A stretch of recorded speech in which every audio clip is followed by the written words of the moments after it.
রাজবাড়ী, মাগুরা ও ঝিনাইদহ জেলার সীমানা দিয়ে বয়ে যাওয়া গোরাই নদীতে এক মাসের বেশি সময় ধরে কুমির আতঙ্ক বিরাজের পর অবশেষে ঝিনাইদহের শৈলকুপার গোরাই নদী পাড়ের লোকালয় থেকে ধরা পড়েছে কুমিরটি। 12 মার্চ রাত 9টার দিকে উপজেলার হাকিমপুর ইউনিয়নের গোরাই নদী পাড়ের সুবিদ্যা গোবিন্দপুর গ্রামবাসী মাছ ধরা জাল দিয়ে ঘেরাওয়ের পর ধরে কুমিরটিকে।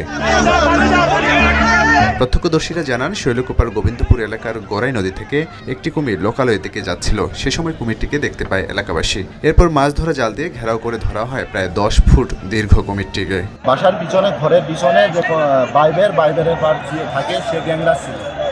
তখন একটা আমার চাচাতো ভাই নামাজ পড়ে বাড়ির দিকে যাচ্ছিল, আর আমরা তারাবির নামাজ পড়ে দোকানের পার বসে কায়দা আজম, আমি এবং কি আনো কাকা তিনজন বসে গল্প করি। গল্পের মাধ্যমে যখন আমার চাচাতো ভাই দৌড়াতে যাওয়ার পরে বলে, তখন আমরা তিনজন প্রথম যাই।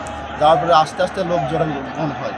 আবার লোক যাই একজন একভাবে বাইক দিয়ে বাড়ানোর চেষ্টা করছে। আমরা তাকে আহত না করার চেষ্টা করে, তাকে কৌশলে অবলম্বন করে তাকে ধরার চেষ্টা করছি।